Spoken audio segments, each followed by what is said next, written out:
Welcome to Real World Peaceful Parenting, a podcast for parents that are tired of yelling, threatening, and punishing their kids.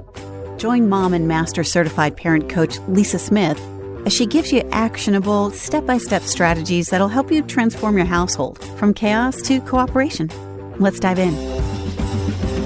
Welcome, everybody. Welcome to today's podcast, today's episode of Real World Peaceful Parenting. I was up at the crack of dawn this morning. I washed my hair and I am just so excited because we have a very special guest. I've got to get a Kleenex because I'm probably going to tear up here. We have a very special guest today. Today, I welcome my friend, my mentor, my sister, Susan Hyatt. Susan is an example of what is possible in the world. And Susan, I can't say thank you enough for being here. Oh my gosh, you're going to make me cry. Well, I have to. Thank you for having me here. I'm so delighted to be on this podcast. It's so exciting. Susan is my first guest, and this is not by accident. I have had Susan guest appearance planned for a really long time in my mind. And it's because, well, there's many reasons, but Susan has a long list of accomplishments. She has a very popular TED Talk, which I highly recommend. She's been on national TV and magazines, but I want to tell you what I want to tell you about Susan through my eyes. Susan is a woman for women. And I think that's like the highest compliment. She champions all things for women and girls, men too, but women and girls. And she's truly a woman for women. And she has been, as I mentioned, a mentor of mine for a long time. She's also the mom of a couple strong-willed kids, full contact sport kind. And she's a great mom. And it's not because of their accomplishments, because as y'all know, I don't measure parenting by accomplishments, right? Our kids are responsible for their accomplishments. Susan's a great mom because she accepts her kids. She works on helping them find their feelings and needs. And she shows up for them. And she's been on her own journey in her parenting along the way. And I've had the pleasure of sort of having a backseat, if you will, to some of it as we've traveled around the world and shared stories. And we both have boys that I think we both call full contact sport. So Susan's also on the forefront of teaching women and girls to love themselves. And I sit here today telling y'all that I love myself fully. And it's really due to a lot of the work that I did with Susan. And if you want to know how to love yourself, you get on her email list. That's all I got to say.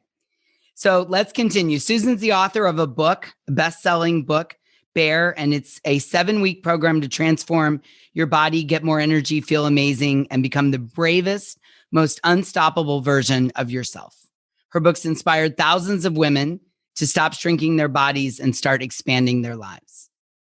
And Susan has a companion book for young girls called Bold coming out in the near future. And I, for one, God, I can't wait for that book to hit the stands. I'm already thinking about, all the conversations I can have with mothers of daughters around that book. So we'll certainly be staying tuned for that. And as I mentioned, Susan's had a hand in many of my big audacious goals that I've reached for myself in my life. This podcast is no exception. So she believed in me well before I believed in myself. We sat in a tea room in Killarney, Ireland a few years ago and brainstormed about this podcast. And she looked me in the eye and she said with 100% conviction, Lisa, you can do this. And I knew in that moment it would happen for me. It took a little longer than I thought. But Susan, thank you and welcome. Oh, for God's sake, now I'm going to cry. I'm like, oh my God, you had me at a woman for women. I'm like, oh, I feel so seen. I actually was just thinking about that. Like I'm putting together a new speakers page and trying to come up with topics for corporate. And I was just like, I just want to talk to the women. Like your female leadership deserves better. And I've always been a girl's girl. Like, give me my sisters. Like, There's enough help in the world for our boys. Although both our boys have needed all the help they could get from us for sure. But thank you for seeing me. You should put that on your page. A woman for women. I am going to. All yours. All yours. So one of the things you talk about a lot is how girls' confidence drops between the ages of 8 and 14. And I think you even have a statistic, which was alarming, that it drops 30% during those years. Mm-hmm. Can you shed some light on that for us? Yeah, sure. It is an alarming statistic. And when you think about, and this is compared to their male counterpart. So it drops 30% below the average male. And a lot of the research indicates that this is because of messaging from family of origin, culture at large, and that includes teachers and members of authority, coaches. And it's not because parents, teachers, and coaches are sitting around thinking like, how can we make our girls feel awful about themselves? It's because the patriarchy is in the air that we breathe. It's in everything. It's in the systems that we have. And so primarily for girls, the measurement of success has always been around beauty and weight. And so diet culture starts really young and permeates everything that we do. And so girls are constantly given the message that what they should be concerned with is measuring how they stack up beauty-wise and size-wise. And that, of course, causes their confidence to suffer. And they are much less likely to ask questions, raise their hands, go for leadership positions. And they're spending their precious capacity on dieting and figuring out how they can shrink themselves, literally. Yeah. I had a front row seat to that for my childhood and spent a lot of years unraveling all that, what I now call nonsense that was going on. Mm-hmm. Yeah. I mean, the average age a girl starts dieting is 8 years old. And that's primarily the reason why I decided to write Bold, because I thought, well, if we can get in front of this, I surely love working with women like you. But what if we could get in front of it and reach girls at that age when they're starting to compare their thighs to their best friend? And if they're on the swim team, scared to put their bathing suit on and all those things, if we can reach them sooner and say, hey, guess what? What your coach is telling you about how much you should weigh is nonsense, as you said. Yes. It makes me think, of the work I often talk with parents about, which is our voice becomes their inner voice. Mm-hmm. And so it requires us to be mindful of what we're focusing on. So often we spend so much of our time as parents focusing on what our kids are not doing right or should stop doing. Stop doing that. Go, get your shoes on, put your clothes away, unpack your backpack. I asked you to put the dishes away. And we also need to focus on what they should be doing and realize that we become their inner voice. Mm-hmm. It's so true. And so when you think about their confidence, girls' confidence plummeting 30%, it's because of that, because they start to absorb. I know I did. I didn't question my older sister. I didn't question people in authority who were like, oh, boy, you sure packed it on over Christmas break. I didn't question why they were saying it or if it was relevant to me. I just absorbed it and started saying it to myself. And that's what girls are doing. Mm-hmm.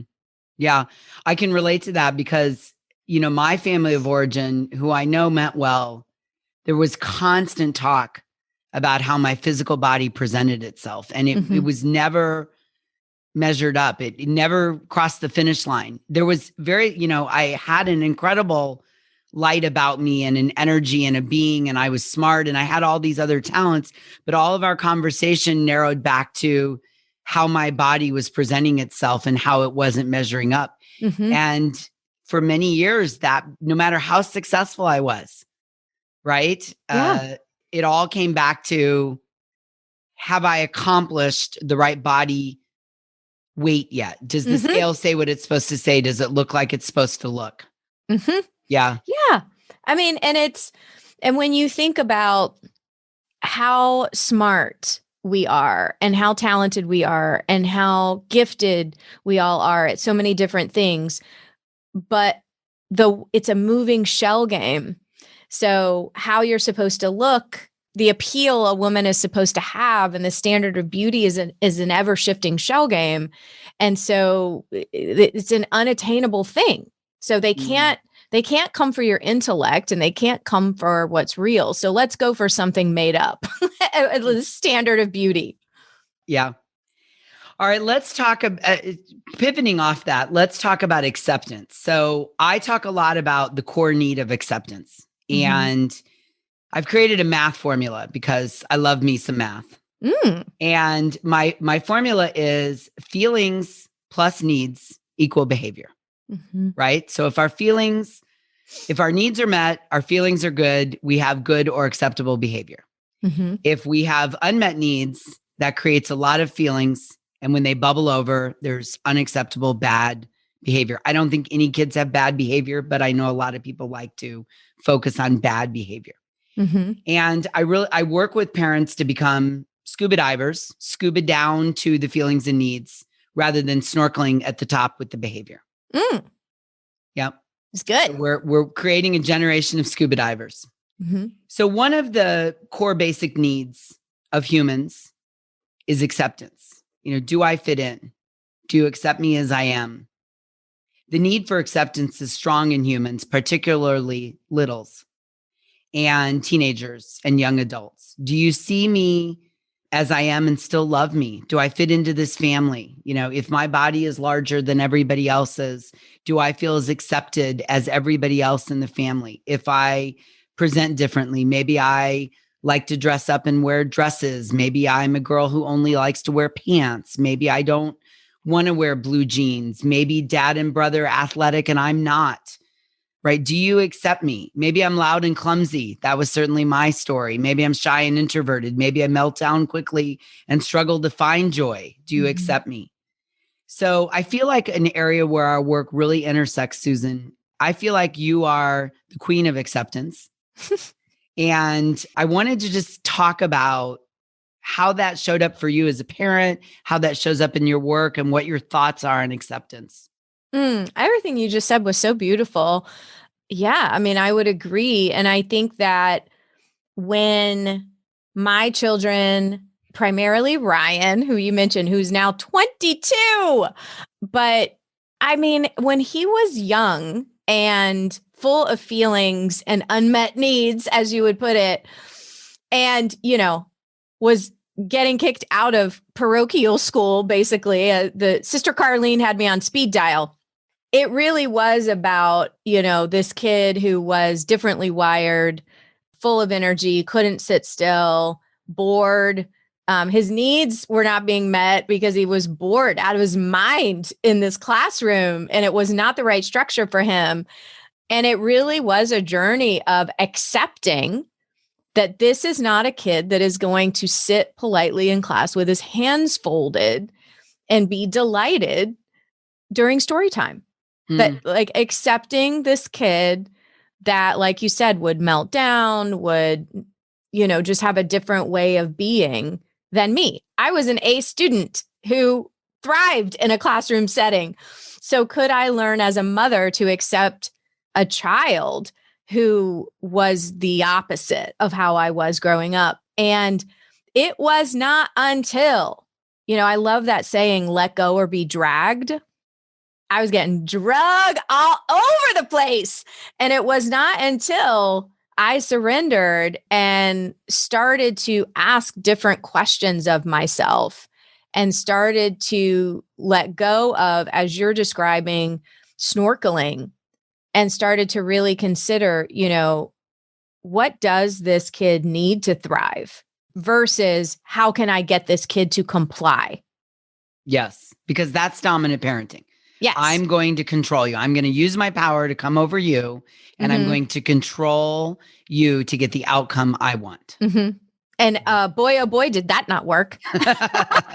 Yeah, that does not work with strong-willed kids, because the number one thing they need to feel is in control. And the number one way they feel in control is to give them choices. And dominant parenting is the antithesis of choices. You will do this. You will go to class tomorrow and you will sit at the desk and you will put your hands up on the desk and smile, or else. Yeah, I right? tried that. Yeah. Failed miserably with that. And what I teach, what I coach, what I espouse is peaceful parenting, which is where we use our power. We're still the peaceful leaders of the household. And this is what I saw you model for so many years, the peaceful leader of the household. But we use our power to come alongside our child. Right? So I don't know what this looks like because I wasn't this kid, but let me accept you as you are. And together, let's figure out what works. And I think that's really what I watched you do with Ryan, right? Totally. I mean, that was the only way to survive, quite frankly, for either one of us to survive. And there were, I mean, I had to relearn that over and over and over again, because as they get older, the stakes get higher. And I noticed I would revert back to trying to be a dominant parent when I thought like, well, okay, now, we're talking about graduating from high school, or we're, like fill in the blank of whatever. And every single time I had to relearn, saying things like, you know what, if you don't want to graduate, that is absolutely your choice. And every time I would do that, he would then make a better choice. He would do things like, a whole year's worth of English in a weekend so that he could get the credits he needed to graduate. I mean, I have so many crazy stories. And now, as a result, he's like going to college and selling real estate. And I don't know if you know this, Lisa, he is enrolled in my life coach training university. I saw that. I saw that and I did a double take. He's like in class on Zoom, participating with me teaching. This was a kid who would put his forehead on the kitchen table so he didn't have to look at me. And now he's like, my mom is the bomb. Look at my mom. And it's a real testament to what you're teaching, which is let go or be dragged. Yes. You better learn how to peacefully lead, or you are not getting out of this well. I imagine he feels incredibly accepted at 22 by himself, and not because that's what was modeled in the home. We may not like what you're doing, right? We're not. So to be clear, Susan's not, I'm going to put some words in your mouth here, but Susan's not espousing permissive parenting, right? Which we talked about in previous episode, which is where we allow the child to use their power to come over us, right? We're the leaders and we're coming alongside them, but you accepted his style, his quirks, his behavior, his inability to traditionally learn in a way that now I'm guessing has him accepting himself, and his circle of people is a body of work of acceptance as well. Yeah, yes, absolutely. And I would say he also feels very free to do it differently. Like when he decided to change schools and change majors and all these things, I was just very much like, okay, well, here's some things that I think you should consider, but ultimately it's your choice. And I was having to coach Scott, my husband, like, listen, all of this is forward movement. Like you have to keep your eye on, is this positive forward movement, even if it doesn't look like this linear path that we took, where we started college here and we graduated college here. And so, like I said, at every age, there's a different way to embody this. And so we actually didn't think it was a good idea for him to try to sell residential real estate, which is a very difficult industry that I was in before, but he wanted to do it while he was also going to school. And you know what? He's killing it. And Scott was like, oh, he's not going to finish school, or he's going to be too busy. And that hasn't proven to be the case. I love that. I know it's really fascinating to watch people thrive when you just let them do it, be who they are. I want to talk about this too, Susan, because Susan also has a daughter who is a much more traditional, let's say, child. Yeah. Is a traditional learner, completely different personality. And she's found acceptance in your family as well by being a more traditional learner. And I'm sure she feels as accepted for her style as Ryan. Can you speak to that?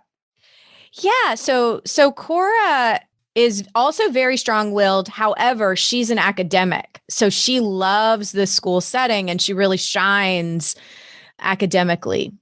And so I always, as a parent, just wanted to feed whatever gave them energy and whatever they were interested in. I didn't really care what it was.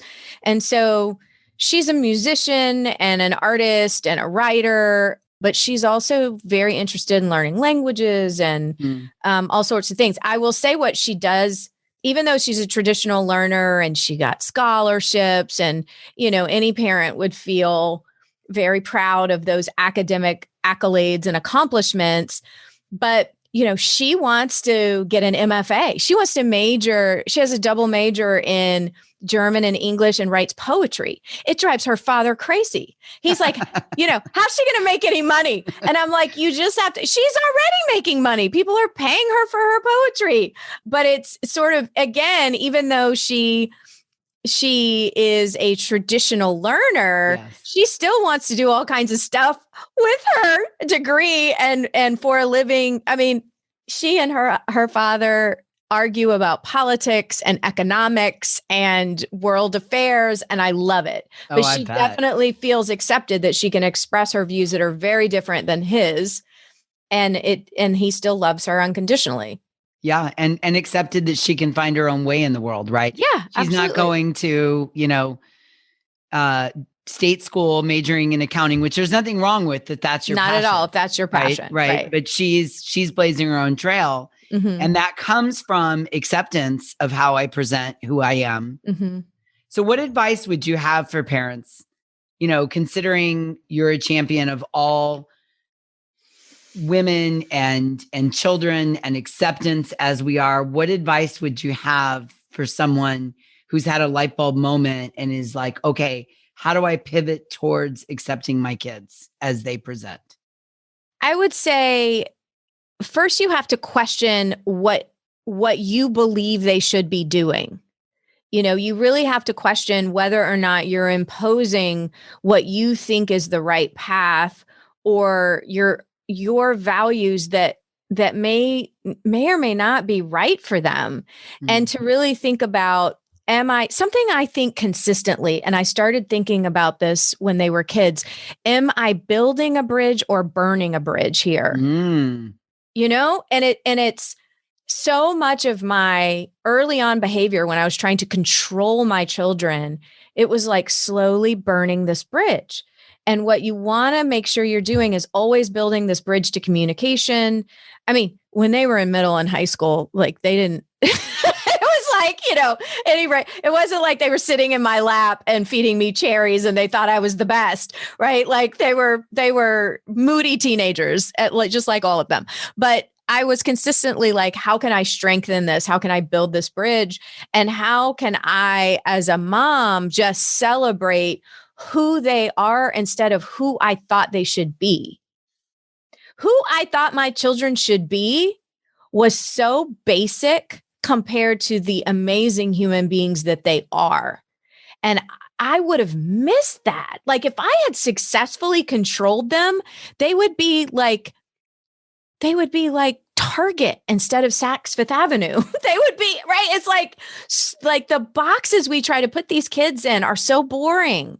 Let them explore and be who they are. Oh, I love that. Celebrate who they are, not who I wanted them to be, right? Mm-hmm. I talk all the time about letting go of being attached to the outcome, right? Mm-hmm. You can have goals for your kids. Of course, we do. We want great things for our children. Mm-hmm. But being attached to the outcome is so painful. Malcolm is 16 and I can just see how being attached to the outcome at this point, the white knuckling and the pain that would cause, because things take to right turns and left turns and mistakes happen and they get new ideas popped into their head. And having said all that, I can see with my son the foundation that I've laid by caring mm-hmm. for so many years about his feelings and needs. Mm-hmm. And the way we connect is around feelings and needs and not behavior. Mm-hmm. Now, sometimes we have to talk about behavior, Yeah. because he's 16, Yeah. right? But it's, remember those days? You feel for me? Oh, I do. I remember the truck in the ditch and Oh yeah. I have more We've, stories. Yeah. we've had a couple things happen recently that, Mm-hmm. but it's all comes back to scuba diving down to, what drove that behavior? What were the feelings and needs? So I just love that, Susan. And I love celebrate who they are because like you said, I mean, you're delighted with where this, where the destination this is pulling into. And it's like, let yourself be fascinated about the human beings they're becoming. Yes. I look at Scott all the time and I'm like, do you remember when, like, it's Cora? It's like, we thought she was going to be this girly girl, which there's nothing wrong with that, but this girly girl cheerleader, she couldn't be the furthest thing from that, and it's just like, you let yourself be amazed at how they express themselves. Yes. I have a story I can share like that. So when I was younger, I was very social, very extroverted. I couldn't get out of the house on a Friday, Saturday night fast enough. I wanted, I mean, my FOMO, if I had to stay in for some reason, my FOMO kicked in big time. I remember like in high school at one point, I had a fever and I hid it from my family because I was not going to stay home on a Friday night. Yeah. And my son he's 16, he has a car, he very rarely goes out. He's a homebody. He's a little bit like my husband. He's introverted. And my husband and I have been, worried, he's not getting out. He's not making any friends. So my son and I had a conversation about it recently. And he told me, Mom, I'm just not really excited about some of the things the kids are doing. And I want to avoid temptations. And I would just rather stay home and, game online and be with my friends. And he said, I like my house and I don't need to go out. And it was such a shift for me, because I was so convinced that he was missing out on things and that something was going wrong here. And with just a small shift, I was like, oh, do you need me to bring you brownies and fresh water? And, like, Jomo, joy of missing out. I feel like I won the lottery here, Yeah. Yes. The joy of missing out instead of the FOMO. And again, I'm open to who he is. And I don't want to push him out the door if that's not what his heart desires. No, friend, because let me tell you something. You remember the stories of me having a tracker on Ryan's car because he was the kid stirring up all the stuff your kid's trying to stay away from. So it's like, let him enjoy being a homebody. Yes. But that, when you were talking about Cora being a cheerleader, and because Cora's amazing. I mean, she's going to change the world. And I'm so glad you didn't force her into cheerleading because and let me tell you, I have flashbacks of remembering like when they would have these talent contests in elementaries, like 4th, 5th, 6th grade, and the stuff she would come up with to do instead of being in like the group dance. It's just like funny to me now that I know her as a 20-year-old, that she was always going to do her own thing. Yeah, that's beautiful. I mean, I really do believe, and this is getting a little woo-woo maybe, but I really do believe that our children are their own souls. They come to earth to have their own experience. And we're blessed to guide their soul for X amount of years. They're not ours to own. They're not our property. They're not our trophy. They pick us to come and have this experience, but they're their own souls. Yeah, they really are. And you never know what their journey is because we're only on it for a small amount of hopefully a long time, but right. We're only, when they leave the house, I joke about it. I was like, Ryan's never coming back. He's over here every day, Lisa, soaking up my color printer ink and stealing my stamps and my energy drinks. But he has his own apartment. Dropping his dog off for you to babysit, right? Dropping his dog off to babysit. But, we never know what they're supposed to experience. And it may be very contrary to our plans. Amen. Amen. Okay. Susan, that's great. So tell me, I want to ask you, give us a couple takeaways of positive habits we can bring in the home to boost our kids' self-esteem. Okay, number one, you got to learn to like yourself. Our kids learn so much from observing us. So if you are tearing your own self down through the words that you speak and the way that you treat yourself, your children absorb that and think that that's how life is or how one should treat oneself. So, especially moms, the number one thing is get right with yourself. Learn how to talk to your own self like you are a beloved child. That is hands down. I couldn't agree more. I say all the time, our kids don't learn through what we say, they learn through what we do. Modeling is the most powerful tool we have as a parent. And we're modeling all the time, right? Kids don't have a filter right from wrong. They just learn. In this family, we handle stress by yelling or by, punishing or by taking a break until we're regulated. They don't have a filter of that's right or wrong. They just say, this is what the Hyatt family does. And that's, so I love that. Yeah. Get right with yourself. Treat yourself like a beloved child. That's probably my number one tip. And then my number two tip is along those lines, move yourself, sweat. If you want to be in the right frame of mind to consistently parent peacefully, we are creatures that are designed to move and we store emotion in our bodies. And if we aren't regularly moving to release that, that's going to make us sluggish and slow and sick. And I can tell you that I was a non-exerciser. And the thing that got me to move was realizing that Ryan's energy was so big that if I was gonna go toe to toe, I better bring it. And the only way I was going to have enough energy to keep up was to take care of myself in that way. I love that. I talk all the time. Motion changes emotion and self-regulation, which, we need, we have to model regulation for our kids before they learn it. It's movement creates regulation. So I love that. And I also really love, you said, build the bridge. Don't tear the bridge down. Such a great metaphor. Building or burning it. And I still have moments where I was like, oh, I just took a torch to that bridge. I better do some repair work here. Yes. I love that you said that. Thank you for saying that, because people, the real world peaceful parenting community, our hashtag is progress, not perfection. Nobody's a perfect parent. Nobody gets it right. I don't care how enlightened. I don't care how many followers. I don't care how much, it's all about, we're all going to lose our shiz once in a while. All of us. I mean, that's why there's no cameras here at the Peaceful Parent, right? Because let me tell you, there's no documentary happening. There will be no reality show going here. Although I think the Hyatt Riot reality show would have been fun. But we're all going to lose it. So then it's repair and recovery. And I burnt that bridge down. Let me go build it back up. All bridges can be rebuilt. Yeah. Beautiful.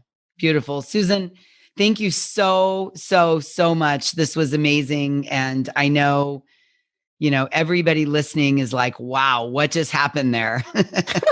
Who is this lady? And who is this Ryan? No, thank you so much for having me.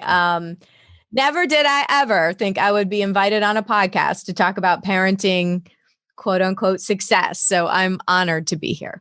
You're an amazing parent. So thank you. And an amazing leader. And I really do love you. So thanks for taking the time. And I thank you. I'm honored that you're my first guest. And I'm honored. Thank you. All right, everybody. I hope you loved that as much as I did. Again, Susan Hyatt. Susan, tell us where we can find you in case people want to, grab a copy of Bold or watch your TED Talk or learn more about you. Sure. My hub is shyatt.com, SHYATT.com.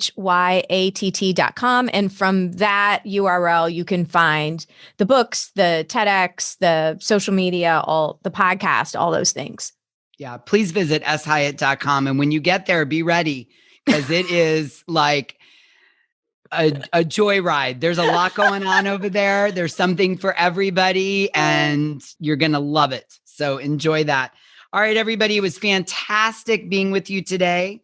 And until we meet again, I'm wishing us all peaceful parenting. To celebrate the launch of the Real World Peaceful Parenting podcast, I'm going to be giving away a $50 gift card to one of my many Peaceful Parent courses. I'm going to be giving away one gift card to 10 lucky listeners who subscribe, rate, and review the show on Apple Podcasts. It doesn't have to be a 5-star review, although I sure hope you love the show. I want your honest feedback so I can create an awesome show that provides tons of value. Visit www.thepeacefulparent.com/podcast launch to learn more about the contest and how to enter. That's www.thepeacefulparent.com/podcast launch. I'll be announcing the winners on the show in an upcoming episode, so stay tuned. Thanks for listening to Real World Peaceful Parenting. If you want more info on how you can transform your parenting, visit thepeacefulparent.com. See you soon.